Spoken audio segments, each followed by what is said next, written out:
this is very Australian. Kind of one of those things that you read and go, yep, that's a part of Australia that you don't see as much anymore. All right, so this bloke is taking his Vespa all the way around the country to watch all 5 Ashes tests. Now, obviously, he's been helped out by the first test in Perth, only going for 2 days, giving him an extra couple of days to get from Perth to Brisbane. He's travelling more than 12,000 Ks around Australia to watch every Ashes test. He's making his trip on his yellow Vespa.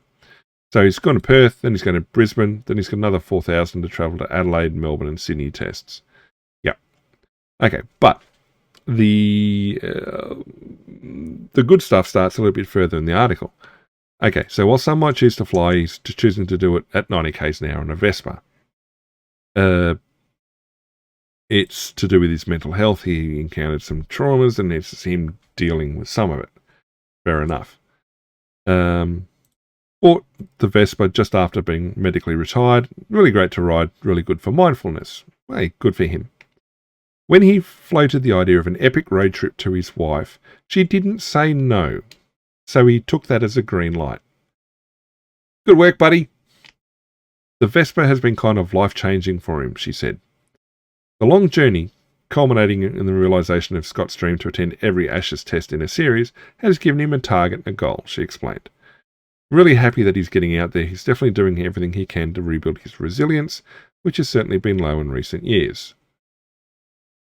After a short test run from Canberra, where he lives, to the Blue Mountains, so that's only on the order of a couple of 100 Ks.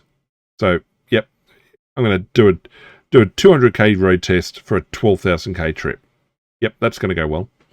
After a short test run from Canberra to the Blue Mountains, Scott set out with his wife's blessing and a detailed list of petrol stations to ride the more than 3,700 Ks to Perth. I followed him on a practice run from Katoomba and he didn't look like falling off, so I was pretty confident he was going to be fine. I like her.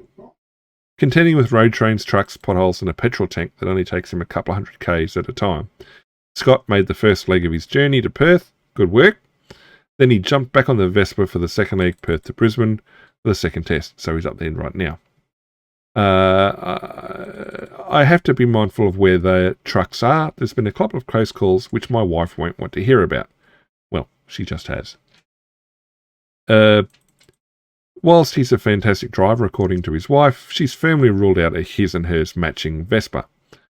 I'm not very coordinated, so he don't want me on the open road on a Vespa. I can just go on the back of his every now and then.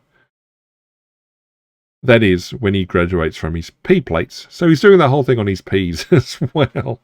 Well, because motorcycle Ps are different to fixed forward motor vehicle Ps. Australian licensing, blah, blah, blah, blah, blah, blah. Until then, Scott has Helen and family behind him as he continues the remaining 4,000-kilometre journey from Brisbane to Adelaide, then Melbourne via the Great Ocean Road. Well, that wouldn't be bad, because the Melbourne test is traditionally the Boxing Day test, so he's going to be making the trip from Adelaide to Melbourne over Christmas down the Great Ocean Road. It could be busy, but that'd be a nice trip. And on to Sydney for the New Year's test, before returning home to Canberra. Yeah, I like that.